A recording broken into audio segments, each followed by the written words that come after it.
Elle avait 32 ans et était suffisamment désespérée pour répondre à une annonce recherchant une épouse dans une ville qui n'existait sur aucune carte digne de ce nom. Mais lorsque Margaret Fielding descendit de cette diligence poussiéreuse, elle découvrit quelque chose à quoi elle ne s'attendait pas. Un éleveur veuf trop fier pour admettre qu'il avait besoin d'aide et deux garçons qui avaient attendu toute leur vie que quelqu'un les choisisse.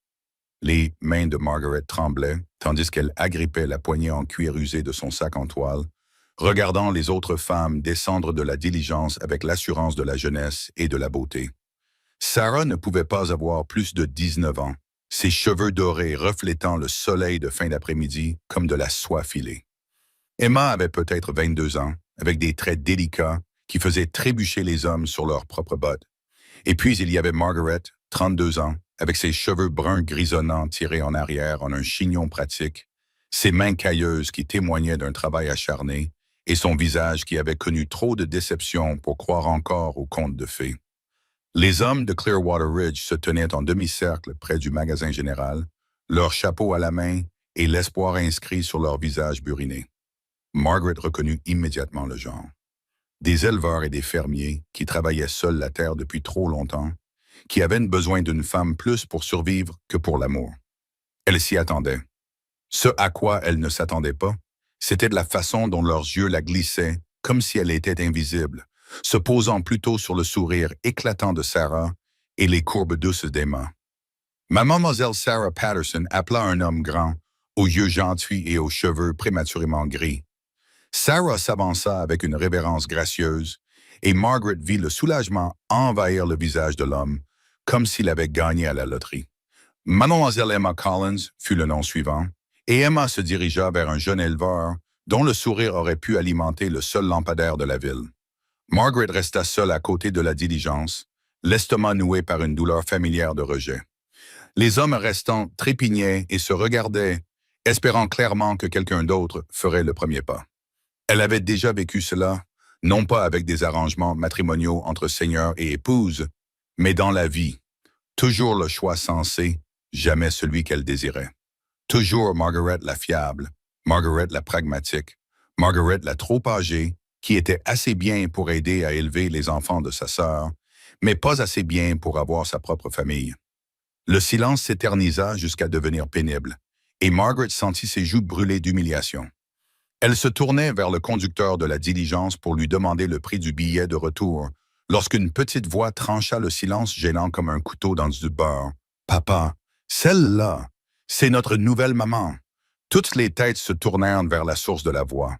Un garçon d'environ 8 ans se tenait à la lisière de la foule, un bras maigre pointé directement vers Margaret. Ses vêtements étaient propres mais rapiécés.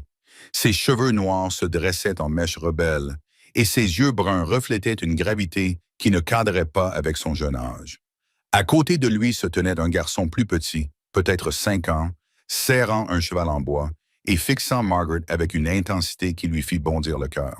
« Tommy, qu'est-ce que je t'ai dit? » La voix appartenait à un homme qui sortait de derrière la foule, et Margaret eut le souffle coupé. Il était grand et large d'épaules, avec des cheveux foncés parsemés de mèches argentées aux tempes et des mains qui semblaient assez fortes pour construire des mondes ou assez douces pour apaiser les cauchemars. Mais ce furent ses yeux qui la figèrent, bleus comme un ciel d'hiver et remplis d'épuisement, de chagrin et de quelque chose qui ressemblait à de la panique. « Tu as dit que nous étions ici pour rencontrer notre nouvelle maman, » dit Tommy avec la logique dévastatrice de l'enfance. « Eh bien, la voilà. Elle a l'air de savoir faire de vrais biscuits, pas ceux que tu fais, et qui sont brûlés. Et elle a de beaux yeux. Maman disait toujours que les beaux yeux étaient importants. » Le silence qui suivit aurait pu étouffer un cheval. Margaret regarda le visage de l'homme passer de l'horreur à l'embarras, puis à quelque chose d'autre qu'elle ne pouvait pas vraiment nommer. Les autres futurs mariés regardaient avec des expressions allant de la pitié à l'amusement, tandis que les célibataires restants semblaient partagés entre le soulagement d'être tirés d'affaire et la déception de voir leurs options se réduire considérablement. « Je suis désolé, mademoiselle, » dit l'homme, la voix rauque de mortification. « Les garçons, ils ne comprennent pas comment ça marche. Je m'appelle Cal Morrison et voici mes fils, Tommy et le petit Jake. Nous ne sommes pas, Je veux dire, nous n'étions pas. Il s'interrompit, visiblement submergé par sa propre gêne. Mais Margaret regardait les garçons, les regardait vraiment. Tommy avait le menton relevé avec une détermination obstinée, mais elle pouvait voir la vulnérabilité qui se cachait derrière, l'espoir désespéré d'un enfant qui avait été déçu trop souvent. Jake n'avait pas dit un mot, mais sa petite main avait trouvé celle de son frère, et ses yeux sombres ne quittaient pas le visage de Margaret, comme s'il essayait de mémoriser ses traits avant qu'elle ne disparaisse comme tous les autres. Quelque chose s'est brisé dans la poitrine de Margaret, quelque chose qui était resté enfermé pendant des années. Ce n'étaient pas seulement des garçons sans mère à la recherche de quelqu'un pour leur préparer leur repas et laver leurs vêtements. C'étaient des enfants qui avaient appris à espérer avec prudence, qui avaient probablement vu leur père se débattre seul tout en prétendant que tout allait bien. Ils ne la choisissaient pas parce qu'elle était la seule option qui leur restait, mais parce que quelque chose dans son visage avait touché quelque chose dans leur cœur. « Eh bien, dit Margaret, d'une voix plus assurée qu'elle ne se sentait, je fais d'excellents biscuits et je pense aussi que les beaux yeux sont importants. » Elle fit un pas vers eux, ignorant la façon dont la foule semblait se pencher en avant dans l'attente. « Ce que j'aimerais savoir, c'est si vous êtes prête à aider aux tâches ménagères, car je ne crois pas aux enfants paresseux. » Le visage de Tommy s'illumina d'un sourire qui aurait pu alimenter tout le territoire en électricité. « Oui, madame, nous sommes de très bons aides, n'est-ce pas, Jake? » Le plus petit des garçons acquiesça solennellement, toujours agrippé à son cheval en bois, mais faisant un petit pas vers Margaret. Caleb Morrison avait l'air d'un homme qui venait d'être désarçonné de son cheval et qui ne savait plus où donner de la tête. « Mademoiselle, j'apprécie ce que vous essayez de faire, mais vous ne comprenez pas la situation. Je ne cherche pas de femme. Je veux dire, je n'avais pas prévu d'avoir des garçons, mais ils ont parfois des idées. » Monsieur Morrison l'interrompit Margaret, surprise par la fermeté de sa propre voix. « Peut-être pourrions-nous poursuivre cette conversation dans un endroit plus intime. Je pense que nous avons des choses à discuter. » Elle jeta un regard significatif à la foule de badauds, qui buvaient chacune de ses paroles comme s'il s'agissait du spectacle le plus divertissant qu'ils aient vu de toute l'année. Caleb remua la mâchoire pendant un instant, et Margaret pouvait pratiquement voir la guerre qui se livrait derrière ses yeux. Le devoir en guerre contre le désir. Le pragmatisme. En lutte contre quelque chose de plus profond et de plus dangereux. Finalement, il acquiesça sèchement. « Les garçons, allez chercher Mel Fielding. Margaret Fielding. Le sac de Mel Fielding. Nous parlerons à la maison. » Sa voix était soigneusement neutre, mais Margaret remarqua que son regard s'attardait un peu trop longtemps sur son visage, et elle sentit quelque chose remuer dans sa poitrine qu'elle croyait disparu depuis longtemps. Alors qu'ils s'éloignaient de la foule, Tommy bavardant avec enthousiasme de tout ce que leur nouvelle maman ferait avec eux, tandis que Jake restait silencieux et sérieux, Margaret ne put s'empêcher de sourire. Pour la première fois depuis des années, quelqu'un l'avait choisie en premier, non pas parce qu'elle était pratique ou disponible ou la meilleure parmi des options limitées, mais parce qu'un enfant l'avait regardé et avait vu exactement ce dont il avait besoin. La vraie question était de savoir si Caleb Morrison verrait la même chose, ou si cet espoir fragile s'effondrerait avant même d'avoir eu le temps de prendre racine. La maison du ranch Morrison se dressait comme une île solitaire dans un océan d'herbes dorées, son bois patiné et son porche affaissé racontant l'histoire d'un homme qui tentait de tout maintenir à flot à la seule force de sa détermination. Margaret suivit Caleb dans les marches du perron, très consciente du bavardage excité de Tommy et du regard silencieux de Jake, tandis que son cœur battait contre ses côtes comme un oiseau en cage désespéré de liberté. À l'intérieur, la maison témoignait d'une perte récente qui brisa le cœur de Margaret. La touche féminine persistait dans les rideaux défraîchis et les fleurs sauvages soigneusement disposées, qui avaient depuis longtemps séché en poussière, mais la praticité masculine avait pris le dessus partout ailleurs. La vaisselle était empilée avec une précision militaire. Les vêtements étaient suspendus à des crochets sans aucun souci de confort. Et l'ensemble donnait l'impression d'une tentative maladroite de la part d'un homme de combler le vide laissé par une femme dans la vie de sa famille. « Asseyez-vous » dit Caleb en désignant la table de la cuisine avec la formalité rigide d'un homme qui avait oublié comment recevoir des invités. « Les garçons, allez vous laver les mains. Mademoiselle Fielding et moi devons parler. » Tommy ouvrit la bouche pour protester, Mais quelque chose dans le ton de son père le poussa à attraper la main de Jake et à disparaître à l'arrière de la maison. Margaret s'installa sur l'une des chaises dépareillées, croisant les mains sur ses genoux pour les empêcher de trembler. Elle avait déjà été rejetée auparavant, mais jamais après que quelqu'un l'ait choisie de manière aussi publique, aussi complète. L'idée de décevoir ces deux petits garçons lui nouait l'estomac, lui causant une douleur presque physique. Caleb resta debout, les épaules larges tendues, fixant la grange à travers la fenêtre de la cuisine. « Mademoiselle Fielding, je voudrais que vous compreniez quelque chose. Mes garçons ont connu suffisamment de déception pour plusieurs vies. Leur mère est morte il y a 2 ans en couche, avec le bébé qui, nous pensions, allait compléter notre famille. Depuis, ils se sont attachés à toutes les femmes qui leur ont montré la moindre gentillesse, l'institutrice qui est retournée dans l'Est, la fille du pasteur qui a épousé le forgeron, la veuve Thompson qui a décidé qu'elle avait besoin d'un nouveau départ en Californie. Le cœur de Margaret se serra en entendant la douleur dans sa voix. Mais elle se força à rester silencieuse, sentant qu'il avait besoin de dire cela. À chaque fois, il se convainquait que cette femme allait rester, qu'elle allait devenir leur nouvelle mère, qu'elle allait combler le vide laissé par Emma. Et à chaque fois, ils étaient anéantis lorsque la réalité les rattrapait. Je ne peux pas les voir revivre cela, surtout avec quelqu'un qui est venu ici dans l'espoir d'épouser un tout autre homme. « Monsieur Morrison, » dit Margaret doucement, « qui a dit que je m'attendais à épouser qui que ce soit? » Il se détourna de la fenêtre, ses yeux bleus brillants de surprise.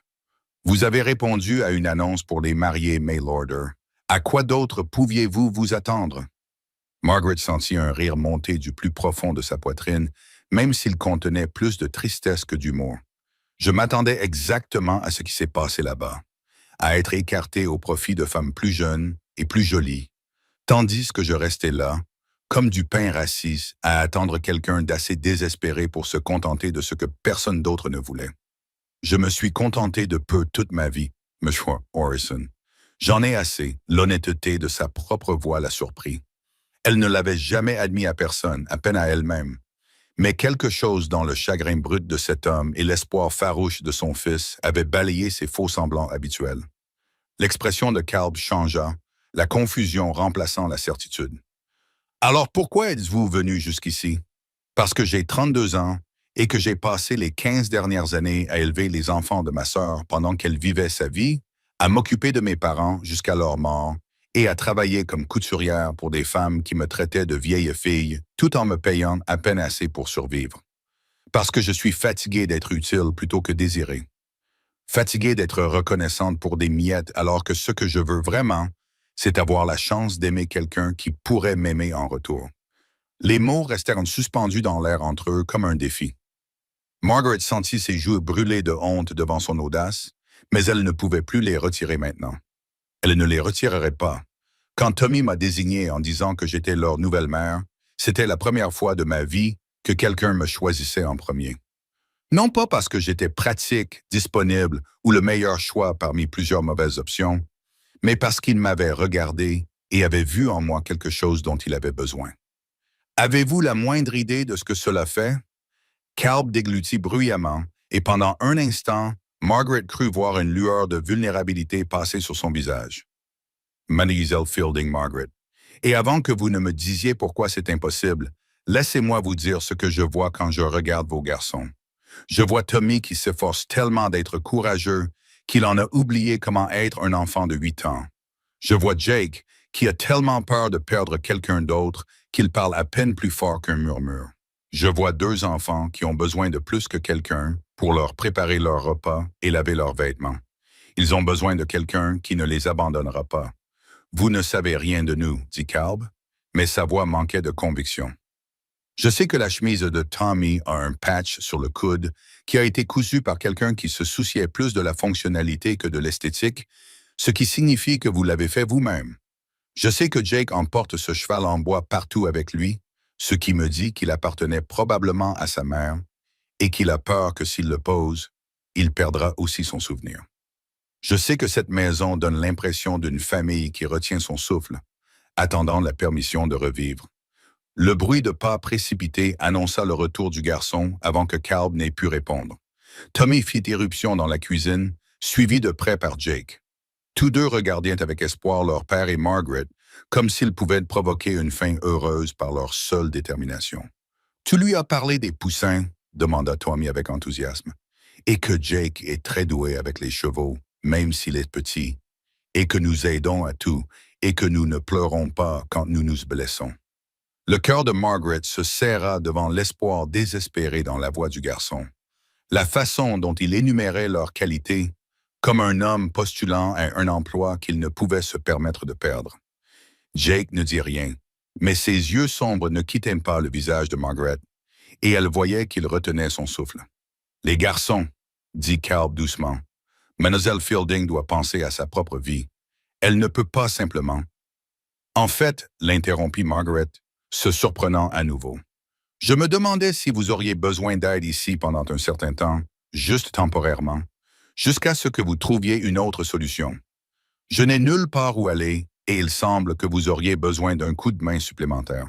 Le silence qui suivit fut assourdissant. Le visage de Tommy s'illumina comme un matin de Noël, tandis que Jake fit un petit pas vers la chaise de Margaret.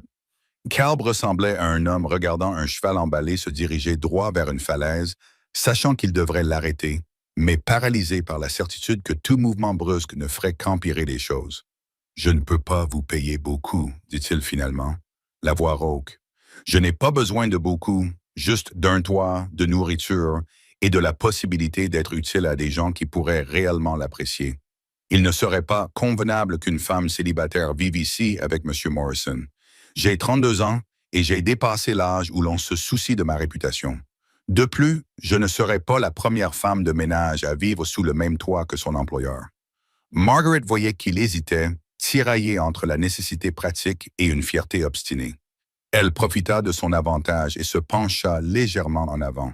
« 1 mois, donnez-moi 1 mois pour vous prouver que je ne partirai pas, que je ne briserai pas le cœur de vos garçons et que je ne compliquerai pas votre vie de manière irréparable. Si à la fin de cette période vous voulez que je parte, je m'en irai sans faire de bruit et sans poser de questions. » Tommy attrapa le bras de son père, ses petites mains désespérées. « S'il te plaît, papa, juste 1 mois. On sera sage, n'est-ce pas, Jake? » Le plus petit des garçons acquiesça solennellement, serrant son cheval de bois contre sa poitrine. Calb Morrison baissa les yeux vers les visages suppliants de ses fils, puis regarda Margaret, et elle vit le moment précis où sa résistance s'effondra. « 1 mois, dit-il doucement, mais je tiens à ce que ce soit clair. Il s'agit d'un arrangement temporaire. Tu auras ta propre chambre. Tu seras payé équitablement pour un travail équitable, et quand le mois sera écoulé, tu seras libre de faire le choix qui te semble le meilleur. » Margaret acquiesça, ne faisant pas confiance à sa voix. Tommy poussa un cri de joie qui aurait pu être entendu dans le comté voisin, tandis que le petit visage sérieux de Jake s'illuminait du premier sourire qu'elle lui voyait. C'était comme voir le soleil apparaître après un long et rude hiver. « Eh bien, » dit Margaret en se levant et en lissant sa jupe, « je suppose que je devrais m'occuper de faire les biscuits dont Tommy a parlé, et peut-être que quelqu'un pourrait me montrer où je vais dormir. » Alors que les garçons se précipitaient pour lui faire visiter la maison, bavardant avec excitation de toutes les choses qu'ils voulaient montrer à leur nouvelle maman, Margaret surprit Calb en train de la regarder avec une expression qu'elle ne parvenait pas tout à fait à déchiffrer. Il y avait de la lassitude et quelque chose qui ressemblait à de la peur, mais sous tout cela, il y avait une lueur d'espoir si fragile qu'elle lui serra la poitrine.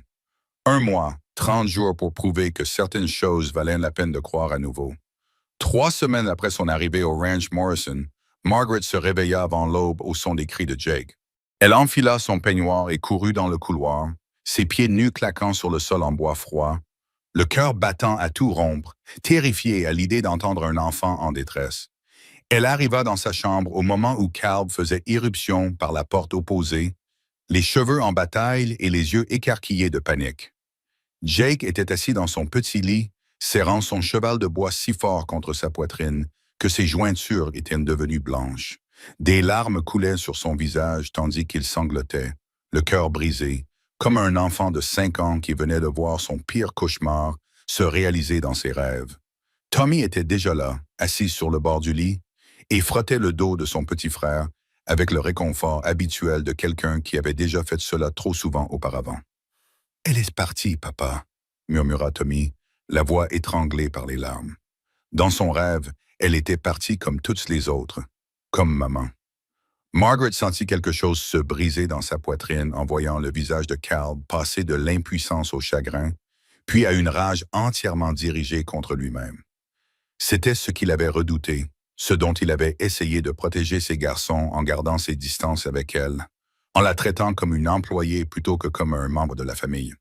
Mais 3 semaines de repas partagés, d'histoires avant de se coucher et de gentilles taquineries l'avaient déjà si profondément intégré dans leur vie que le subconscient de Jake avait reconnu la vérité que les adultes continuaient d'esquiver. Sans réfléchir, Margaret traversa la pièce et s'assit de l'autre côté du lit, tendant la main pour écarter les cheveux noirs du visage baigné de larmes de Jake. « Oh, mon chéri, je suis là. Je ne vais nulle part. Tu me le promets? » Jake eut un hoquet, ses yeux sombres scrutant son visage avec l'intensité désespérée de quelqu'un à qui on a déjà menti. « Tu me promets que tu ne partiras pas comme maman l'a fait? » La question frappa Margaret comme un coup physique. Comment pouvait-elle promettre une telle chose alors que son mois était presque terminé? Alors que Calb avait clairement indiqué que leur arrangement était temporaire, alors qu'elle-même ne savait pas ce qui se passerait lorsque le soleil se lèverait le 30e jour. Mais en regardant les yeux terrifiés de Jake, en sentant son petit corps trembler de sanglots réprimés, elle sut qu'il n'y avait qu'une seule réponse qu'elle pouvait donner. « Je te le promets, murmura-t-elle, et elle le pensait de tout son être. Je te promets que je ne vous quitterai jamais, les garçons. » Jake se jeta dans ses bras avec le désespoir farouche d'un homme qui se noie et qui s'agrippe à une bouée de sauvetage. Margaret le serra contre elle, respirant le doux parfum de ses cheveux, tandis que son cœur se brisait à la pensée de toutes les pertes que ce petit garçon avait déjà endurées. Au-dessus de sa tête, elle croisa le regard de Calb et y vit le reflet de sa propre détermination, ainsi que quelque chose de plus profond et de plus dangereux qui fit bondir son cœur. « Tommy, pourquoi ne resterais-tu pas avec Jake quelques minutes pendant que ton père et moi discutons? » dit Margaret doucement. Tommy acquiesça solennellement et se glissa sous les couvertures pour se blottir contre son frère, comme un bouclier humain contre l'obscurité. Margaret se leva lentement, chaque fibre de son être lui criant de rester pour réconforter les garçons, mais sachant que cette conversation ne pouvait attendre 1 minute de plus. Calb la suivit dans le couloir, refermant doucement la porte de Jake derrière eux. Dans la faible lumière qui filtrait à travers la fenêtre au bout du couloir, il avait l'air hagard et plus âgé que son âge, comme un homme portant le poids du monde sur ses épaules. Ils restèrent là un moment en silence, tous deux profondément conscients que tout venait de changer, que les limites prudentes qu'ils avaient maintenues pendant 3 semaines venaient d'être balayées par le cauchemar d'un enfant de 5 ans. « Tu ne peux pas lui promettre des choses comme ça, » dit finalement Calb, la voix rauque de fatigue et de quelque chose qui ressemblait à du désespoir. « Tu ne peux pas promettre de rester quand tu ne sais pas ce que l'avenir te réserve. »« Je ne peux pas. » La voix de Margaret était plus assurée qu'elle ne se sentait. « Calb, regarde-moi. »« Vraiment? Regarde-moi. Ai-je l'air de quelqu'un qui fait des promesses à la légère? » Il la regarda alors, ses yeux bleus parcourant son visage avec une intensité qui lui coupa le souffle. Margaret prit soudain conscience qu'elle se tenait dans le couloir en chemise de nuit et peignoir, les cheveux détachés sur les épaules, plus vulnérable et exposée qu'elle ne l'avait été depuis des années. Mais elle ne recula pas, n'essaya pas de se couvrir ni de se réfugier dans la sécurité de sa chambre. Ce moment lui semblait trop important, trop fragile pour être interrompu par la pudeur. « Il y a 3 semaines, tu étais prêt à me mettre dans la prochaine diligence pour quitter la ville, » continua-t-elle. « Qu'est-ce qui a changé? » Calb serra la mâchoire, cherchant ces mots qui ne voulaient pas sortir. « Toi, finit-il par dire, tu as tout changé. La façon dont Tommy rit de tes histoires, la façon dont Jake parle quand tu es là, la façon dont cette maison redevient un foyer plutôt qu'un simple endroit où nous dormons et mangeons, la façon dont je me surprends à avoir hâte de rentrer des champs juste pour voir ton sourire. » Le cœur de Margaret tressaillit devant la sincérité brute de sa voix. « Et cela te terrifie. Cela me terrifie parce que je ne peux perdre personne d'autre et je ne peux pas voir mes garçons perdre quelqu'un d'autre. La mort d'Emma nous a presque tous détruits et nous commençons tout juste à nous remettre si tu pars. »« Je ne suis pas Emma, » dit Margaret fermement. « Je ne vais pas mourir en couche, tomber malade ou disparaître dans la nuit. Je suis une femme en bonne santé, têtue, qui en a assez de fuir la vie qu'elle souhaite. J'en ai assez d'être prudente. Calbe, j'en ai assez de me protéger de la déception en ne nourrissant jamais d'espoir. Elle fit un pas vers lui, assez près pour voir le conflit qui se livrait dans ses yeux, assez près pour sentir le parfum léger du savon et de la sueur honnête qu'elle associait désormais à la sécurité et au foyer. J'ai fait une promesse à ce petit garçon et j'ai l'intention de la tenir. La question est de savoir si tu es assez courageux pour me laisser faire. Calbe retint son souffle, et pendant un instant, Margaret crut qu'il allait se précipiter vers elle, réduire la distance qui les séparait et transformer cette fragile entente en quelque chose de plus profond et de plus dangereux. Au lieu de cela, il recula, passant ses mains dans ses cheveux avec le geste frustré d'un homme en guerre contre lui-même. « Margaret, vous ne comprenez pas ce que vous demandez. Ce n'est pas un conte de fées romantique où l'amour triomphe de tout et où tout le monde vit heureux pour toujours. C'est la vraie vie, avec de vraies conséquences. Je suis un éleveur veuf avec 2 garçons en deuil et plus de dettes que je ne voudrais. J'arrive à peine à faire tourner cet endroit tel qu'il est, et je ne peux certainement pas t'offrir le genre de vie que tu mérites. Et quel genre de vie est-ce que je mérite? Demanda Margaret, surprise par le ton tranchant de sa propre voix. Le genre où je passe le reste de mes jours seul dans une pension, à coudre les robes de mariées d'autres femmes tout en rêvant à ce qui aurait pu être. Le genre où je meurs oublié et sans personne pour me pleurer parce que j'avais trop peur de tenter ma chance au bonheur. Elle le vit tressaillir à ces mots. Elle vit le moment où sa flèche atteignit sa cible. Parce qu'il comprenait, n'est-ce pas? Il comprenait ce que c'était que d'avoir peur de l'espoir. De se protéger de la perte en refusant d'aimer quoi que ce soit qui vaille la peine d'être perdu. « Je ne te demande pas de m'épouser demain, » continua Margaret, d'une voix plus douce. « Je ne te demande pas de promesses que tu n'es pas prêt à faire, ni de déclarations d'amour que tu ne ressens pas. Je te demande d'être honnête. Je te demande d'admettre que ce qui s'est construit entre nous ces 3 dernières semaines est réel, et que cela vaut la peine d'être exploré plutôt que fui. » Le bruit de la porte de Jake qui s'ouvrait interrompit ce que Calbe aurait pu dire. La tête ébouriffée de Tommy apparut dans l'embrasure de la porte. Son jeune visage était plissé d'inquiétude. Pamela Margaret reste-t-elle vraiment? Parce que Jake ne se rendormira pas tant qu'il n'en sera pas certain. Margaret et Calbe se regardèrent à travers le couloir étroit. Tous deux conscients que ce moment allait définir tout ce qui allait suivre. Elle pouvait voir la peur dans ses yeux, mais elle pouvait aussi voir autre chose, un désir désespéré qui correspondait au sien. Une soif de connexion que 3 semaines de distance prudente n'avaient pas réussi à éteindre. « Oui, » dit Calbe doucement, sans quitter Margaret des yeux. « Mademoiselle Margaret, reste. » Le visage de Tommy s'illumina d'un sourire si radieux qu'il aurait pu éclairer tout le territoire. « Je vais le dire à Jake. » Il disparut dans la chambre et ils entendirent son murmure excité annoncer la nouvelle à son petit frère. Calbe Margaret commença à parler, mais il leva la main pour l'arrêter. « Non, dit-il d'une voix rauque, ne dis rien d'autre ce soir. Laisse-moi trouver le courage nécessaire pour affronter cela. Laisse-moi trouver comment croire que certaines choses peuvent vraiment durer. » Margaret acquiesça, la gorge trop serrée pour parler. Elle le regarda disparaître dans sa chambre, la laissant seule dans le couloir, le cœur battant à tout rompre et l'avenir soudainement impossible à imaginer, tant il était plein de possibilités. De la chambre de Jake lui parvenait le bruit d'une conversation douce et endormie. Tommy racontant à son frère tout ce qu'ils allaient faire maintenant que Mademoiselle Margaret allait rester pour toujours. Et pour la première fois de sa vie, Margaret se permit de croire que « pour toujours » était peut-être à sa portée. Mais alors qu'elle regagnait sa chambre, elle ne pouvait se défaire du sentiment que leur bonheur était encore en équilibre sur le fil du rasoir. Un seul faux pas pouvait encore tout faire basculer. Elle avait remporté cette bataille, mais la guerre pour leur cœur et pour le droit d'appeler cet endroit leur foyer était loin d'être terminée. La lettre arriva un mardi matin qui avait commencé comme tous les autres, avec Margaret fredonnant tout en préparant le déjeuner pour Calbe et les garçons, Jake bavardant à propos du veau qu'il avait aidé à mettre au monde, et Tommy s'entraînant à lire à la table de la cuisine.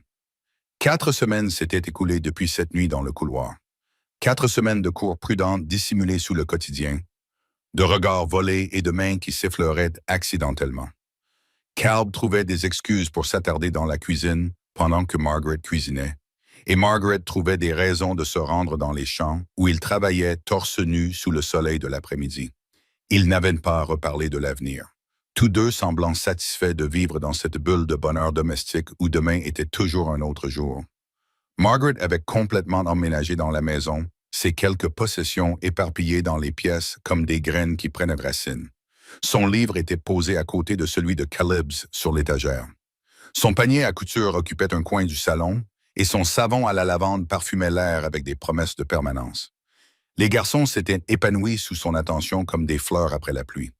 Tommy avait commencé à lui apporter des fleurs sauvages tous les 2 ou 3 jours, les lui offrant avec le sérieux d'un prétendant courtisant sa bien-aimée. Jake avait commencé à parler par phrases complètes au lieu de murmurer des fragments. Et la semaine dernière, il s'était endormi sur ses genoux pendant qu'elle lui faisait la lecture. Son cheval de bois avait finalement été abandonné sur le sol au profit de ses bras chaleureux. Margaret étendait le linge derrière la maison, écoutant les rires des garçons qui jouaient avec leurs nouveaux chiots, lorsqu'elle aperçut à l'horizon un nuage de poussière qui annonçait l'arrivée rapide d'un cavalier. Ses mains s'immobilisèrent sur le drap humide. Elle avait le sentiment instinctif que les nouvelles apportées par ce cavalier ne seraient pas bonnes. Caleb sortit de la grange, plissant les yeux vers le cheval qui approchait avec la même lassitude que Margaret ressentait. Le cavalier était jeune, probablement pas plus de 16 ans, et son visage était rouge d'excitation et de l'importance de sa mission. Il s'arrêta devant la maison dans un nuage de poussière, son cheval dansant et reniflant après cette course effrénée. « Monsieur Morrison, j'ai un télégramme pour vous, monsieur. Il est arrivé ce matin de l'Est. » Margaret sentit son sang se glacer. Les télégrammes n'apportaient jamais de bonnes nouvelles, surtout ceux qui nécessitaient une course effrénée pour être livrés. Elle regarda Caleb prendre le papier jaune avec des mains qui n'étaient pas tout à fait fermes, regarda son visage changer à mesure qu'il lisait les mots qui allaient briser leur fragile bonheur. « Qu'y a-t-il » demanda Margaret, même si une partie d'elle savait déjà, comprenait déjà pourquoi le visage de Caleb était devenu pâle comme la neige hivernale. « C'est la sœur d'Emma, Caroline, » dit Caleb d'une voix creuse. « Elle vient de réclamer les garçons. » Ces mots frappèrent Margaret comme un coup physique. La sœur d'Emma, celle qui n'avait jamais écrit, jamais rendu visite, jamais montré le moindre intérêt pour le bien-être de son neveu, était soudainement suffisamment préoccupée pour traverser la moitié du pays afin de les récupérer. Margaret serra les poings, son instinct protecteur se réveillant avec une férocité qui la surprit. « Elle ne peut pas faire ça, » dit Margaret, la voix tremblante de rage. « Elle ne peut pas simplement se pointer après 2 ans et les emmener loin du seul foyer qu'ils aient jamais connu. »« Elle fait partie de la famille, » dit Caleb doucement. Mais Margaret pouvait voir la dévastation dans ses yeux. La façon dont ses épaules s'étaient affaissées sous le poids d'une autre perte qu'il n'avait pas pu empêcher. Elle est de sa famille, elle est mariée à un médecin, elle vit dans une grande maison à Philadelphie avec des domestiques et des écoles prestigieuses. Quel juge laisserait 2 garçons avec un éleveur en difficulté alors qu'ils pourraient avoir tous les avantages que l'argent peut acheter?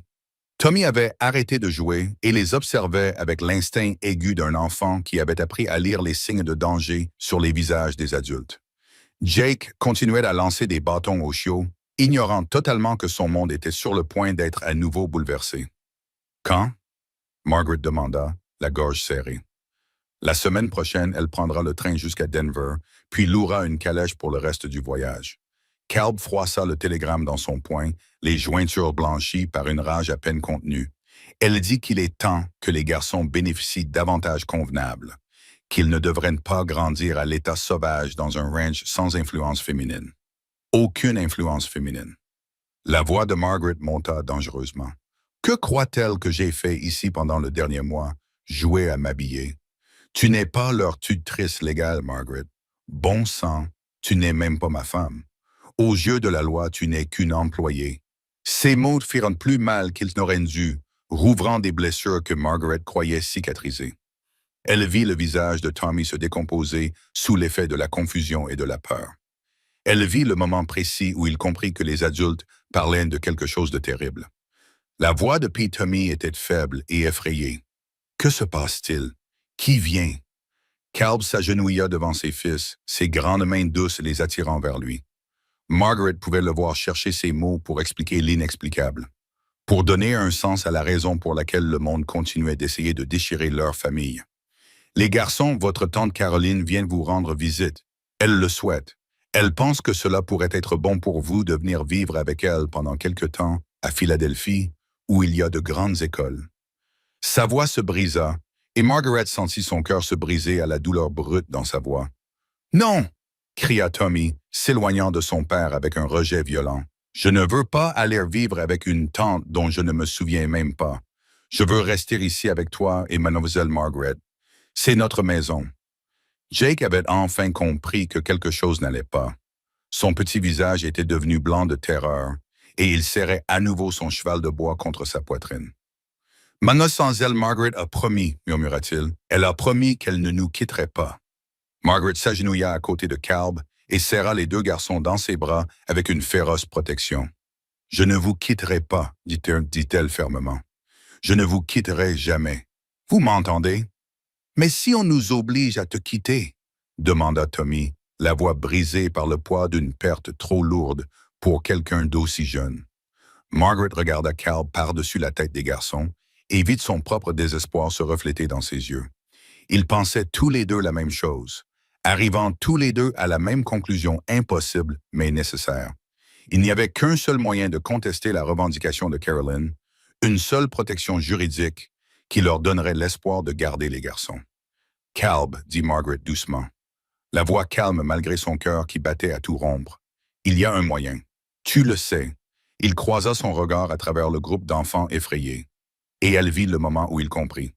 Ce n'était pas la proposition dont ils avaient rêvé. Elle ne reposait pas sur des déclarations d'amour ou des discours romantiques sous un ciel étoilé.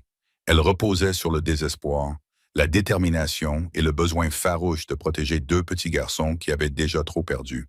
« Margaret, » dit Calb, la voix rauque d'émotion, « je ne peux pas te demander de m'épouser juste pour m'aider à garder mes fils. Ce n'est pas juste pour toi. »« Tu ne me le demandes pas, » répondit Margaret fermement. « C'est moi qui te le propose. Ces garçons sont les miens maintenant, Calb. Peut-être pas par le sang, peut-être pas encore par la loi, mais par choix, par amour. Je préfère t'épouser par nécessité et espérer que l'amour grandisse plutôt que de les perdre au profit d'un étranger qui pense que l'argent peut remplacer le cœur d'une mère. » Tommy recula pour la regarder, les yeux écarquillés d'espoir et d'incrédulité. « Tu épouserais vraiment, papa. Tu deviendrais vraiment notre maman. »« S'il veut bien de moi, » dit Margaret, le regard rivé sur le visage de Calb. « S'il est assez courageux pour nous donner une chance. » Le silence s'étendit entre eux comme un souffle retenu. Margaret pouvait entendre les battements de son propre cœur, pouvait sentir la tension désespérée du garçon alors qu'ils attendaient que leur père décide de leur sort. Elle pensa à toutes les raisons pour lesquelles c'était une idée terrible, à toutes les façons dont cela pouvait mal tourner, à tout le chagrin qui les attendait s'ils échouaient.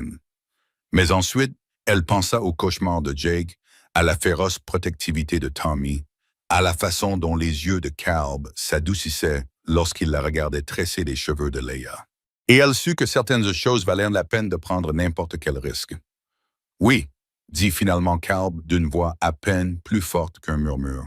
« Oui, Margaret, si tu veux bien de moi, si tu veux bien de nous, alors oui. » Tommy poussa un cri de joie qui fit aboyer frénétiquement le chiot. Jake se jeta dans les bras de Margaret avec tant de force qu'il faillit la renverser, oubliant son cheval de bois pour enfouir son visage dans son cou et s'y accrocher comme si elle risquait de disparaître s'il le lâchait. « Quand ?» demanda Margaret, pragmatique, même au milieu de ce chaos émotionnel. « Demain » répondit Calb d'un ton grave. « Nous irons en ville demain et nous trouverons le pasteur. Si Caroline arrive et découvre que je suis légalement votre mari et que je suis la belle-mère légale des garçons, elle aura beaucoup plus de mal à faire valoir ses arguments. » Margaret acquiesça, la gorge trop serrée pour parler. Demain, elle deviendrait Dame Calb Morrison, non pas parce qu'il l'aimait, mais parce qu'ils aimaient tous deux trop ses enfants pour les laisser partir sans se battre. Ce n'était pas le conte de fées dont elle rêvait quand elle était petite, mais c'était réel et nécessaire, et peut-être, juste peut-être, cela suffirait-il. Alors qu'ils serraient les garçons dans leurs bras et planifiaient leur mariage précipité, Margaret ne pouvait s'empêcher de penser que leur combat ne faisait que commencer. Caroline était peut-être leur famille de sang, mais elle allait bientôt apprendre qu'il y avait plus d'une façon de se battre pour les personnes que l'on aimait. Margaret Fielding devint Margaret Morrison à 15 heures, un mercredi après-midi. Elle se tenait devant le pasteur Williams, vêtue de sa plus belle robe bleue, des fleurs sauvages dans les cheveux et les bottes couvertes de boue après avoir galopé jusqu'à la ville. Il n'y avait ni musique, ni gâteau raffiné, ni assemblée de sympathisants, juste Calb dans sa chemise la plus propre, Tommy et Jake comme témoins, et le sentiment écrasant qu'ils étaient dans une course contre la montre. La cérémonie dura moins de 10 minutes. Margaret prononça ses vœux d'une voix ferme malgré le tremblement de ses mains, promettant d'aimer et d'honorer un homme qui l'épousait par nécessité plutôt que par désir. La voix de Calb était plus rauque, s'étranglant légèrement sur les mots qui les lieraient aux yeux de Dieu et de la loi, mais ses yeux bleus ne quittèrent jamais le visage de Margaret, tandis qu'il lui promettait de passer sa vie avec elle. Lorsque le pasteur Williams les déclara mari et femme, le baiser de Calb fut doux et bref, plus empreint de gratitude que de passion, mais il céda leur accord et fit battre le cœur de Margaret d'un espoir dangereux. Tommy applaudit et Jake frappa dans ses mains, et pendant un instant parfait, cela ressembla à un vrai mariage plutôt qu'à une manœuvre juridique désespérée. Ils étaient de retour au ranch au coucher du soleil. Margaret portait toujours sa robe de mariée, car elle n'avait pas eu le temps de faire ses valises pour passer la nuit dans la ville. Elle se tenait dans la cuisine qui était désormais légalement la sienne. Elle regardait la simple alliance en or à son doigt et essayait de comprendre l'ampleur de ce qu'il venait de faire. Elle était mariée. Après 32 ans de célibat, elle était enfin mariée. « Margaret », dit Calb doucement depuis l'embrasure de la porte. Elle se retourna et le trouva en train de la regarder avec une expression qu'elle ne parvenait pas tout à fait à déchiffrer. De la gratitude, de l'incertitude et quelque chose d'autre qui fit battre son cœur plus fort. À propos de cette nuit, à propos de l'organisation du couchage, je ne veux pas que tu penses que j'ai des attentes. Je sais, dit rapidement Margaret, les joues en feu. Je comprends que ce mariage est avant tout dans l'intérêt du garçon. Je ne m'attends pas à ce que quoi que ce soit change entre nous simplement parce que nous avons signé des papiers. Mais même en prononçant ces mots, Margaret ressentit une pointe de déception. Une partie d'elle, la partie naïve et romantique qu'elle pensait avoir enterrée depuis des années, avait espéré que leur mariage, aussi précipité fût-il, aurait pu changer quelque chose de fondamental entre eux. Que Calb la regarderait différemment maintenant qu'elle était sa femme, qu'il la verrait comme plus qu'une simple solution pratique à ses problèmes juridiques. « D'accord, dit Calb, mais sa voix semblait étrange, presque déçue. « Bien sûr, je dormirai dans la grange ce soir. Ça te laissera un peu d'intimité. » « Tu ne feras rien de tel, l'interrompit Margaret fermement. « C'est ta maison, Calb. Je ne te laisserai pas dormir dans la grange comme un ouvrier agricole. Je prendrai le canapé dans le salon. Margaret, tu es ma femme maintenant. Tu ne devrais pas dormir sur un canapé. » Le mot « femme » fit frissonner Margaret, qui espérait qu'il ne le remarquerait pas. « Alors nous trouverons autre chose. Mais tu ne dormiras pas dans la grange pour ta nuit de noces, qu'il y ait un arrangement légal ou non. » Ils se regardèrent fixement à travers la cuisine, l'air chargé de possibilités tacites et de limites prudentes. Margaret se souvint de la nuit, 3 semaines plus tôt, où il s'était tenu dans le couloir à parler de courage et d'honnêteté, et où elle avait pensé qu'il allait l'embrasser correctement au lieu de s'éloigner. La même tension régnait entre eux à présent, compliquée par l'alliance à son doigt et les liens légaux qui les unissaient. Ce moment fut interrompu par l'arrivée de Caroline Morrison, 2 jours plus tôt que prévu. Ils entendirent la calèche avant de la voir. Le bruit des roues coûteuses et des chevaux bien élevés tranchait dans le silence du soir comme un couteau. Margaret sentit son sang se glacer en voyant un élégant véhicule s'arrêter devant leur modeste ranch, sa surface polie et ses ferrures en laiton témoignant d'une richesse et d'un privilège qui faisaient paraître leur humble demeure minable en comparaison. Caroline descendit de la calèche avec l'élégance de quelqu'un qui n'avait jamais eu à se soucier de la boue sur ses jupes ou des jupons déchirés. Elle était plus jeune que Margaret ne l'avait imaginé, peut-être 28 ans, avec les traits délicats d'Emma, raffinés par des vêtements coûteux et une coiffure soignée. Sa robe de voyage coûtait probablement plus cher que ce que Margaret gagnait en 6 mois de couture, et son chapeau était orné de plumes qui n'avaient jamais vu l'intérieur d'un poulailler. Derrière elle venait un homme qui ne pouvait être que son mari. Grand, mince, avec le teint pâle de quelqu'un qui passait ses journées à l'intérieur et les mains douces de quelqu'un qui n'avait jamais fait de travail manuel. Le docteur Philip Hartwell avait exactement l'air de ce qu'il était. Un médecin urbain prospère qui considérait la frontière comme un obstacle malheureux entre les gens civilisés et leurs objectifs. Calb Caroline dit, sa voix portant les accents cultivés d'une éducation coûteuse et du raffinement de la côte Est. Tu as l'air rustique, dit-elle, en balayant le ranch d'un regard à peine dissimulé, embrassant les bâtiments délabrés, l'environnement pratique mais sans charme, et la vie simple que menaient ses neveux. Caroline, répondit Calb d'un ton calme, bien que Margaret puisse voir la tension dans ses épaules.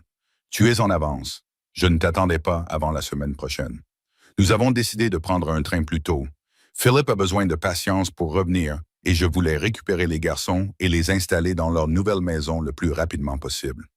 Les yeux de Caroline se posèrent enfin sur Margaret, observant sa robe de mariée et la façon défensive dont elle se tenait à côté de Calb. « Et qui est-ce? »« C'est ma femme, Margaret, » dit Calb, sa voix trahissant une fierté qui fit battre le cœur de Margaret. « Nous nous sommes mariés cet après-midi. » Le silence qui suivit fut assourdissant. L'expression soigneusement composée de Caroline se fissura un instant, laissant apparaître un choc et quelque chose qui aurait pu être de la fureur avant qu'elle ne reprenne le contrôle. Les sourcils du Dr. Hartwell se levèrent si haut qu'ils disparurent presque dans son front dégarni. « Votre femme !» La voix de Caroline était assez aiguë pour couper du verre. Comme c'est pratique et remarquablement rapide, étant donné qu'il y a un mois à peine, votre télégramme ne mentionnait aucun attachement de ce genre. « Les choses changent, » répondit simplement Calb. Et en effet, elle veut changer. Le regard de Caroline passa de Calb à la Margaret avec une intelligence calculatrice. « Dites-moi, Madame Morrison, depuis combien de temps connaissez-vous mon beau-frère? » Margaret leva le menton, refusant de se laisser intimider par cet élégant inconnu qui pensait que l'argent lui donnait le droit de déchirer leur famille. Assez longtemps pour savoir que ces garçons sont aimés et choyés ici. Assez longtemps pour savoir qu'un foyer ne se mesure pas à la taille de son compte en banque. « Comme c'est charmant, » dit Caroline avec un sourire aussi tranchant qu'une lame. « Je suis sûr que vous y croyez. Mais malheureusement, la réalité est que les enfants ont besoin de plus que de l'amour pour s'épanouir. Ils ont besoin d'éducation, de culture, d'opportunités pour progresser. Ils ont besoin de fréquenter les bonnes personnes s'ils veulent réussir dans la vie. Ce dont ils ont besoin, dit Margaret, la voix calme malgré la rage qui montait en elle, c'est de stabilité. Ils ont besoin de savoir que les personnes qui prennent soin d'eux ne les abandonneront pas lorsque la vie deviendra difficile. Ils ont besoin de savoir qu'ils sont aimés pour ce qu'ils sont et non pour ce qu'ils représentent. Le rire de Caroline ressemblait à de la glace qui se brise. « Ma chère, vous connaissez ces enfants depuis quoi, quelques semaines? Je suis leur parente, la seule sœur de leur défunte mère. J'ai à la fois le droit légal et l'obligation morale de veiller à ce qu'ils reçoivent les soins appropriés. Et où était cette obligation morale lorsque leur mère est décédée? » Les mots sortirent de la bouche de Margaret avant qu'elle ne puisse les retenir, durs et impitoyables. Où étiez-vous lorsqu'ils étaient en deuil, perdus, et avaient besoin du soutien de leur famille? Où étaient les visites, l'intérêt pour leur bien-être au cours des 2 dernières années? Le visage de Caroline s'empourpra de colère. Je venais de me marier et de fonder mon propre foyer. J'avais des responsabilités plus importantes que 2 enfants orphelins. La voix de Margaret s'éleva malgré ses efforts pour rester calme. Plus importante que de veiller à ce que les fils de votre sœur sachent qu'ils avaient une famille qui se souciait d'eux.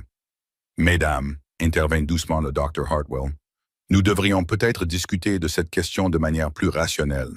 Je suis sûr que nous pouvons trouver un arrangement qui serve les intérêts de chacun.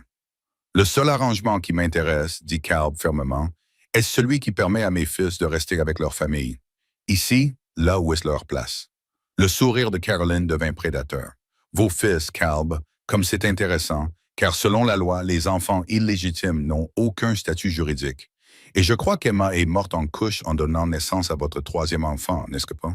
Un enfant qui n'a pas survécu. Ces mots frappèrent comme des coups physiques. Margaret vit Caleb tressaillir, vit la vieille douleur et la culpabilité monter dans ses yeux. Caroline avait fait ses recherches, était devenue préparée à attaquer là où cela ferait le plus mal. Emma est morte parce que le médecin le plus proche était à 3 jours de cheval, dit Calb doucement, la voix rauque de douleur. Elle est morte parce que nous étions trop isolés, trop loin de toute aide lorsque des complications sont survenues. Tommy et Jake sont mes fils légitimes, nés dans le mariage et enregistrés comme tels. Bien sûr, répondit Carolyn d'un ton suave. Mais la question n'est pas leur légitimité, c'est leur bien-être. Et je pense que tout juge raisonnable conviendrait que deux jeunes garçons seraient mieux lotis dans un foyer convenable, leur offrant des possibilités d'éducation, plutôt que de grandir à l'état sauvage dans un ranch en faillite. En faillite, le mot sortit plus séchement que Margaret ne l'avait prévu. Le sourire de Caroline s'élargit. Oh oui, ma chère, j'ai fait mes recherches. Calb a des mois de retard dans le paiement de son hypothèque. La banque envisage déjà la saisie. Même si vous parvenez à garder les garçons temporairement, combien de temps avant que vous ne perdiez complètement le ranch? Combien de temps avant que vous ne vous retrouviez tous sans abri? Margaret sentit le monde basculer. Elle regarda Calb et vit la vérité sur son visage. La honte, la peur, la prise de conscience que Caroline venait de jouer son atout. Ils s'étaient mariés pour protéger légalement les garçons, mais ils n'avaient pas pris en compte la réalité financière qui pouvait les détruire tous de toute façon. 6 mois, continua Caroline sans relâche. C'est le délai que vous accorde la banque avant de saisir la propriété. Pouvez-vous vraiment subvenir aux besoins de deux garçons en pleine croissance alors que vous avez à peine de quoi vous loger? Le bruit de pas précipité annonça l'arrivée de Tommy, qui revenait de la grange où il s'occupait des animaux. Il s'arrêta net en voyant les étrangers, ses yeux se posant immédiatement sur Margaret et Calb, avec la peur instinctive d'un enfant qui a appris que les visiteurs apportent généralement de mauvaises nouvelles. La voix de Tommy était faible et incertaine. « Tout va bien? » Margaret vit l'expression de Caroline s'adoucir lorsqu'elle regarda son neveu pour la première fois et aperçut une lueur sincère dans ses yeux avant que le calcul ne reprenne le dessus. Cette femme était peut-être froide et manipulatrice, mais elle n'était pas totalement dépourvue de cœur. Elle croyait sincèrement qu'elle sauvait les garçons d'une vie de pauvreté et de difficulté. « Bonjour, Tommy, dit Caroline doucement. Je suis ta tante Caroline, la sœur de ta mère. Je suis venue te chercher, toi et Jake, pour vous emmener vivre avec moi à Philadelphie, où vous aurez tout ce dont deux garçons en pleine croissance peuvent avoir besoin. » Le visage de Tommy devint blanc de terreur. Il regarda tour à tour son père et Margaret, cherchant à se convaincre que ce cauchemar n'était pas réel. « Je ne veux pas aller à Philadelphie, jamais. Je veux rester ici, c'est ma maison. »« Mon chéri, » dit Caroline en s'agenouillant à la hauteur de Tommy avec la grâce prudente de quelqu'un qui n'a pas l'habitude de salir ses jupes. « Je sais que c'est effrayant. Le changement l'est toujours, mais tu auras ta propre chambre, des jouets et de bonnes écoles. » Et, Tommy cria, les larmes coulant sur son visage, « Je veux mon papa et ma nouvelle maman dans ma maison. » La douleur brute dans sa voix brisa quelque chose dans la poitrine de Margaret. Elle s'avança, son instinct protecteur prenant le dessus sur tout le reste, et prit Tommy dans ses bras. Par-dessus sa tête, elle croisa le regard de Caroline avec une détermination farouche. « Les garçons restent avec nous, » dit Margaret calmement. « Quoi qu'il en coûte, quoi qu'il arrive, ils restent avec leur famille. » Caroline se leva lentement, son expression redevenant dure et aristocratique. « Nous verrons bien, Madame Morrison. Nous verrons. » L'audience était prévue pour le vendredi matin dans le tribunal exigu qui desservait 3 comtés, présidé par le juge Mathias Crawford, un homme dont la réputation d'équité n'avait d'égal que son impatience légendaire face aux manœuvres théâtrales des avocats. Margaret était assise à côté de Calb au premier rang, les mains jointes sur ses genoux pour cacher leur tremblement, tandis que Caroline et le Dr. Hartwell occupèrent le côté opposé de la salle d'audience comme des généraux se préparant à la guerre. Tommy et Jake étaient assis entre Margaret et Calb, tous deux inhabituellement calmes et pâles. Jake n'avait pas lâché son cheval de bois depuis l'arrivée de Caroline 3 jours auparavant, et Tommy n'avait pratiquement pas parlé, sauf pour demander à plusieurs reprises, à voix basse, s'ils devaient vraiment partir. Le cœur de Margaret se serrait chaque fois qu'elle les regardait, sachant que leur sort dépendait d'arguments juridiques et de décisions prises par des adultes qui allaient bouleverser leur vie. Caroline avait passé les 3 derniers jours à monter son dossier avec la précision méthodique de quelqu'un habitué à obtenir ce qu'il veut. Elle s'était rendue à la banque, avait parlé à l'instituteur et avait même interrogé plusieurs habitants de la ville sur la situation de la famille Morrison. Son avocat, un homme au visage anguleux venu de Denver, qui facturait plus par heure que ce que la plupart des gens gagnaient en un mois, était arrivé la veille avec une mallette remplie de documents et de précédents. Margaret et Calb n'avaient pas d'avocat. Ils n'avaient pas les moyens de s'en offrir un. Et même s'ils avaient pu, aucun avocat dans les 3 comtés n'aurait accepté une affaire aussi difficile. Carolyn avait de l'argent, un statut social, des liens de parenté et la loi de son côté. Tout ce qu'ils avaient, c'était leur amour, et Margaret était terriblement consciente que l'amour ne gagnait pas toujours dans les tribunaux. Le juge Crawford entra dans la salle d'audience avec la démarche lourde d'un homme qui avait entendu trop d'histoires tristes et pris trop de décisions qui avaient changé des vies à jamais. Il était plus âgé que Margaret ne l'avait imaginé, avec des cheveux gris et des yeux fatigués qui suggéraient qu'il avait vu suffisamment de la nature humaine pour ne plus se faire d'illusions sur la justice ou la miséricorde. Il s'agit d'une audience concernant la garde des enfants mineurs Thomas et Jacob Morrison. Le juge annonça d'une voix empreinte d'une autorité absolue. Madame Carolyn Hartwell demande la garde des enfants de sa défunte sœur, actuellement confiés à leur père, Monsieur Calb Morrison. Madame Hartwell, vous pouvez présenter votre dossier. L'avocat de Carolyn se leva avec une gesticulation théâtrale.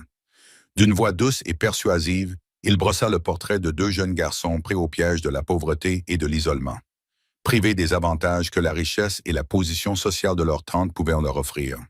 Il évoqua une éducation adéquate, un raffinement culturel et des opportunités d'avancement qui n'existaient tout simplement pas dans un ranch en faillite perdu au milieu de nulle part. Votre honneur, conclut l'avocat. Bien que nous ne remettions pas en cause l'affection de M. Morrison pour ses enfants, l'affection seule ne peut pas fournir ce dont les garçons en pleine croissance ont besoin pour devenir des membres productifs de la société. Madame Hartwell offre non seulement une sécurité financière, mais aussi l'accès aux meilleures écoles, aux meilleurs soins médicaux et à des relations sociales qui serviront à ses enfants tout au long de leur vie. Margaret ressentit chaque mot comme un coup physique, observant l'expression du juge à la recherche d'un signe indiquant l'effet produit par ses arguments. Le visage du juge Crawford restait soigneusement neutre, mais elle le surprit à regarder les garçons à plusieurs reprises, observant leurs vêtements propres mais rapiécés, leur visage anxieux, la façon dont ils se blottissaient contre leur père à chaque révélation accablante sur leur situation. Lorsque ce fut au tour de Calb de prendre la parole, il se leva lentement, les épaules larges et déterminées, mais la voix rauque d'émotion. Votre honneur, je ne vais pas prétendre que nous avons de l'argent. Je ne vais pas prétendre que ce ranch est aussi prospère qu'il l'était autrefois, ou que je peux offrir à mes garçons tout ce que la richesse peut procurer. Mais je peux leur offrir quelque chose que Mme Hartwell ne peut pas leur offrir, à savoir la certitude qu'ils sont aimés pour ce qu'ils sont, et non pour ce qu'ils représentent. La voix de Calb s'est renforcée à mesure qu'il poursuivait, son amour pour ses fils transparaissant dans chaque mot. Tommy est courageux et protecteur, toujours attentif à son petit frère, même lorsqu'il a lui-même peur. Jake est doux et attentionné, et son talent avec les animaux étonne tous ceux qui le voient. Ce ne sont pas seulement des enfants à former pour en faire de parfaits gentlemen. Ce sont des individus avec leurs propres talents, leurs propres rêves et leurs propres peurs. Ils ont déjà perdu leur mère. Je ne les laisserai pas perdre leur maison aussi. Margaret sentit les larmes lui piquer les yeux en voyant Calb se battre pour ses enfants avec rien d'autre que son honnêteté brute et son amour paternel. Mais elle voyait bien que le juge pesait les considérations pratiques contre les appels émotionnels. Et elle savait que des paroles sincères ne suffiraient peut-être pas à surmonter les avantages écrasants de Carolyn. Madame Morrison, dit le juge Crawford en se tournant vers Margaret, vous vous êtes récemment mariée dans cette famille. Quel est votre point de vue sur cette affaire? Margaret se leva, les jambes tremblantes, consciente que c'était peut-être leur dernière chance de faire changer d'avis le juge. Elle regarda l'expression confiante de Carolyn, le sourire satisfait de l'avocat, le visage effrayé de Tommy et les larmes silencieuses de Jake, et sentit quelque chose de féroce et d'incassable se cristalliser dans sa poitrine. Votre honneur, Madame Hartwell a parlé du bien-être des garçons, de leur offrir des avantages et des opportunités, mais elle ne leur a jamais demandé ce qu'ils voulaient eux-mêmes. Ou elle n'a jamais demandé à Tommy s'il rêvait de diriger un jour le ranch, ni écouter Jake expliquer pourquoi il avait sculpté une stalle spéciale pour le poulain orphelin qu'il soignait. Elle voit 2 enfants qui ont besoin d'être sauvés de la pauvreté, mais je vois 2 garçons qui se sont déjà construits une vie qui vaut la peine d'être défendue. La voix de Margaret s'est renforcée, nourrie par des mois d'amour et de détermination. Madame Hartwell peut leur offrir de l'argent et une position sociale, mais peut-elle leur offrir la sécurité de savoir qu'ils sont aimés? Elle a disparu de leur vie lorsque leur mère est décédée et n'est revenue que lorsque cela lui convenait. Que se passera-t-il la prochaine fois que ses priorités changeront? Que se passera-t-il lorsque ces garçons deviendront gênants au lieu d'être des projets caritatifs? Votre honneur. Comment faire? Sur l'avocat de Carolyn l'interrompit, mais le juge Crawford leva la main pour lui demander de se taire. Laissez-la terminer. Margaret prit une profonde inspiration, sachant que c'était le moment de se battre pour tout ce qui comptait. Il y a 3 mois, j'étais une vieille fille solitaire qui pensait que la vie l'avait dépassée. Ces garçons ont tout changé. Ils m'ont choisi comme mère, afin que n'importe quel adulte ait eu le bon sens de voir ce que nous pouvions devenir ensemble. Ils m'ont appris que la famille n'est pas une question de sang, d'argent ou de position sociale. Il s'agit d'être présent chaque jour, de tenir ses promesses, d'aimer quelqu'un suffisamment pour se battre pour lui lorsque le monde essaie de vous séparer. Elle regarda Carolyn droit dans les yeux, la voix ferme et convaincue. Madame Hartwell, vous dites vouloir ce qu'il y a de mieux pour Tommy et Jake. Alors écoutez-les. Écoutez-les vraiment. Demandez-leur où ils veulent vivre, qui ils veulent considérer comme leur famille, quel genre de vie les rendrait heureux, car je vous promets que la réponse ne se trouve pas dans votre compte en banque. La salle d'audience devint silencieuse, à l'exception du léger reniflement de Jake. Margaret s'assit, le cœur battant, sachant qu'elle avait dit tout ce qu'elle pouvait dire. C'était maintenant au juge Crawford de décider si l'amour et la détermination valaient plus que l'argent et le statut social. Monsieur Morrison, dit le juge à voix basse, vous avez mentionné des difficultés financières. Comment comptez-vous faire face à la procédure de saisie immobilière? Les épaules de Calb s'affaissèrent légèrement. Nous y travaillons, votre honneur. Margaret et moi trouverons un moyen. Nous le devons. Le juge Crawford hocha lentement la tête, puis tourna son attention vers les garçons. Tommy, Jake, venez ici. Les garçons regardèrent leur père d'un air interrogateur, qui leur fit signe d'approcher. Ils s'approchèrent du banc du juge avec une réticence évidente, Tommy tenant la main de Jake et les deux restant proches l'un de l'autre. Les garçons, dit doucement le juge Crawford, d'une voix plus douce qu'il ne l'avait été toute la matinée. C'est l'occasion pour vous de me dire ce que vous voulez. Personne ne vous en voudra, quoi que vous disiez. Où voulez-vous vivre? Tommy redressa les épaules avec le courage déterminé de quelqu'un de bien plus âgé que lui. Nous voulons rester à la maison, monsieur, avec papa et maman Margaret. Ne nous obligez pas à partir, s'il vous plaît. Et pourquoi cela, mon garçon? Parce qu'ils nous aiment, répondit simplement Tommy. Et parce que nous les aimons aussi, et parce qu'un foyer, ce n'est pas une question de taille de maison ou d'argent. C'est une question d'appartenance. Le juge Crawford regarda Jake qui n'avait pas parlé. Et toi, Jake, as-tu quelque chose à me dire? Jake acquiesça solennellement et fouilla dans sa poche pour en sortir son cheval en bois. Avec une révérence respectueuse, il le posa sur le bureau du juge. C'était ta maman, murmura-t-il. Elle me l'a donné avant de partir au ciel. Mais je veux vous le donner, car si vous avez quelque chose qui appartenait à maman, vous comprendrez peut-être que nous ne pouvons pas la laisser derrière nous. Elle est enterrée ici près du grand chêne. Si nous partons, qui lui apportera des fleurs? La salle d'audience était plongée dans un silence absolu. Margaret vit des larmes dans les yeux du juge, vit l'expression soigneusement composée de Carolyn se fissurer sous l'effet d'une émotion sincère. Même l'avocat au visage anguleux de Denver semblait mal à l'aise, comme s'il venait de réaliser qu'il parlait d'enfants réels, avec un cœur réel, et non d'actifs juridiques à distribuer. Le juge Crawford prit le cheval de bois et le retourna entre ses mains avec une infinie douceur. « Jake, ceci t'appartient. Ta maman te l'a donné parce qu'elle voulait que tu aies quelque chose pour te souvenir d'elle, mais je comprends ce que tu essaies de me dire. » Il rendit le cheval à Jake puis regarda la salle d'audience avec le poids d'une décision impossible à prendre, comme Salomon. « Madame Hartwell, vos intentions sont admirables et votre capacité à offrir des avantages matériels est indéniable. Mais ces enfants ont clairement exprimé leurs souhaits et ils ont un père légal qui les aime, ainsi qu'une belle-mère qui a prouvé son engagement envers leur bien-être. » Le cœur de Margaret bondit d'un espoir désespéré, mais elle vit le coup venir dans l'expression du juge.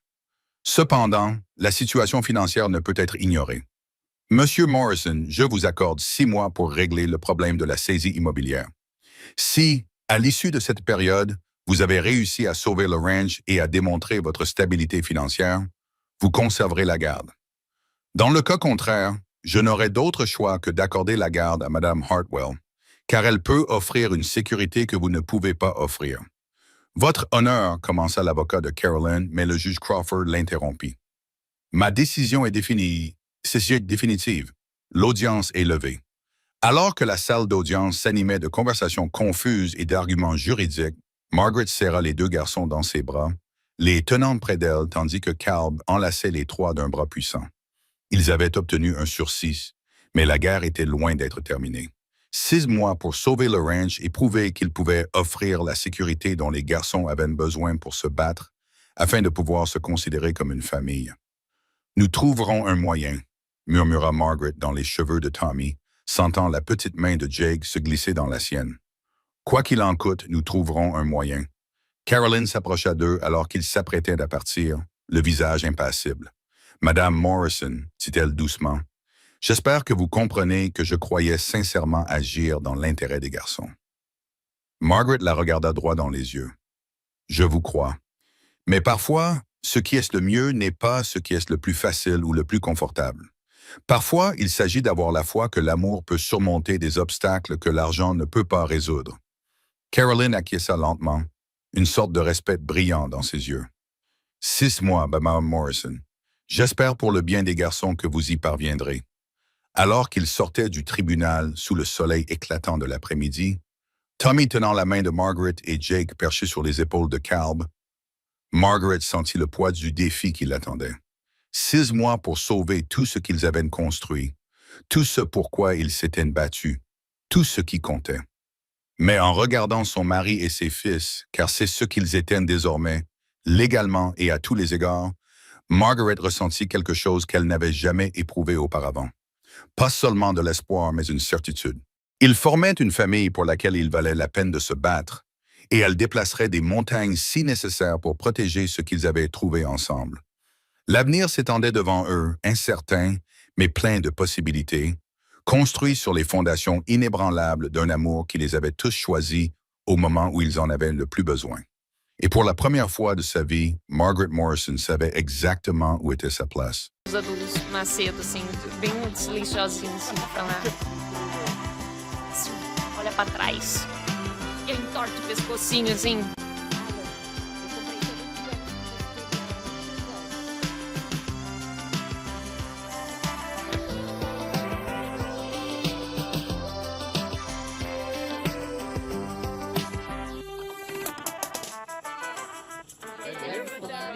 Tem mais hora que você agora?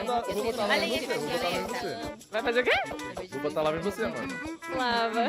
Vai. Eu, hein? Tu sabia que, mano, quando eu comecei a jogar aqui, o Franks apareceu o Funa Derite. E ele tirou a Netherite dele, eu taquei lá no pé dele e fiquei Funa Derite, mano, muito no seu vídeo. Eu vi esse clipe. O Deus da mãe. Aí, olha, Ai, velho. Eu sou... Oh, que porra é essa voando, mano? Ô, Nick, tem... Fala aí. É da Mona. Da nona? Da Mona. Da Mona! Gato! Gato maldito. Não, gato maldito não, pô. Eu carrego a não. essência dela, tadinha, minha amiga. Caralho, a hora tá? Tá oruda, velho. Caralho. Valeu. Infelizmente, no dia o senhor não estava presente, então eu macetei o Meyer até a morte, viu? Papo reto? Papo reto, nós não vai trombar ele. E o puzzle? Não fiz o puzzle lá? Que tem? Mano, eu não fiz ainda, porque tá maluco. A Nogal apareceu com 8 diários ontem. olha só. Boa, Nogal. Paiosa do caralho. Paiosa, vai tomar no cu. Vai se foder, mano. Vai se foder, mano. Tá falando E o bagulho ali, mano, fala se divertir, o bagulho está fodendo o bagulho, mano. Você tá fodendo o bagulho, mano. Vai se foder, mano. Tu dorme, tu fica dormindo. Vai se foder, mano. Ah, me erra. Não me conhece, faz tempo que seja. Joguei no colo da Nogal, foda-se. Caralho, mano. Tu mata todo mundo, mano. Eu não matei ninguém ainda, velho. Eu tô te pedindo desculpa. Ah, Nem eu aquela cacetei- merda daquele pássaro lá, mano. Eu tava todo cacetei fudido. ele e ele foi Eu ia embora só dar um tapa sangrando. nela ali, mano, ele, evaporar da foi, realidade. ele foi embora sangrando com um raio rosa. Provavelmente fugiu pro fluxo quando ele entrou e morrendo. Ah, liguei. Um arrombado. De novo, arrombado. não. Ô, duvido se tomar isso aqui, duvido. Não, demorou muito tempo pra eu sair da embriaguez. Duvido. Quero isso não, Eu não obrigado. quero isso. Nail, bebe aí, Nail, bebe aí. Eu já Bebê. bebi, mano. Tomei vários leites. Só mais um só. Idiota. Tomei vários Tá leites. chamando de idiota, babaca do caralho. Oxi. Babaca. E olha lá o protagonista, agora só existe Babaca, ele. caralho. Ele. Por que tu tá descer assim com as pessoas? Abaixa tua bola, Ninguém. moleque. Babaca do caralho. Abaixa tua bola, Ué, moleque. eita. Você pra mim é moleque. Você pra mim é moleque. Pra mim você nem Você moleque pra é. mim é Nem moleque Então você é. vamos ver Que quem isso? mata mais Briga, Macedo. briga, Vamos ver então, briga, vamos ver briga, então. briga, Vamos ver briga, então, briga, briga, briga, briga, briga, Você pra mim você é um bobão. briga, Bobalhão. briga, Seu bobalhão. briga, Bobalhão, você briga, é um bobão. briga, boboca. briga, Grupo de Boboca. merda. Nesse Bobocão. grupo de merda. Você é um bobacão, isso de você merda. é. Esse vai ter que ficar pesquisando mesmo. Muda pra mim. Vai, bobão, Muda pra bobacão. Nick GPT. Bobão. Idiota. Ué? Volta em mim. Ah, Pro aí, paredão, né? eu e você. Pro paredão, eu e você. Depois a gente botar um Eu e você não tanca não. Você não aguenta não. Você não aguenta não. O público vai, ó. O público já sabe a verdade. A culpa é toda sua. A culpa é toda sua. Muito mais que bom. Você que não aguenta nada. A culpa é toda sua, sabe? Desde o começo. Você Desde o não aguenta começo. nada. Eu aguento Eu tentei. muito, Pera, eu é isso aguento no relacionamento, muito. então? O Eu Sodes aguenta aguento tudo e o muito. Nick não aguenta Aguenta nada? nada. Que Eu aguento isso, Você não Nick? aguenta Eu não nada. aguento nada. Eu aguento tudo. Você que chora, fi, quando começa. Você que Não, chora não, quando não, não, começa. Não, Isso mesmo. negativo. Você não tá Negativo. preparado, não. Você Seu não tá boboca, preparado, bobão. não. Você não aguenta, não. Eu sinto. É isso que tá vida tão você não bobão. aguenta.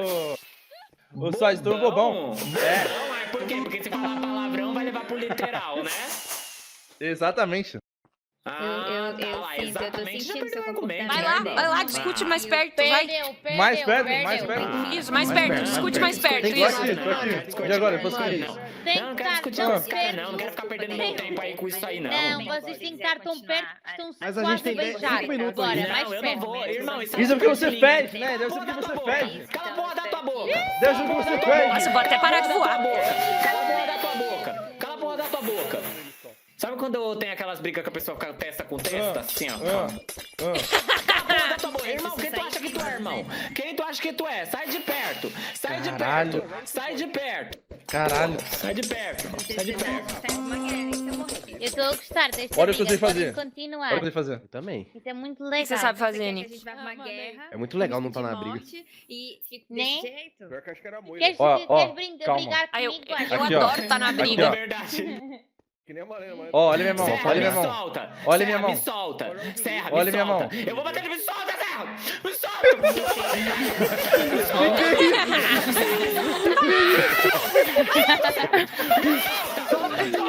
Briga, briga, briga,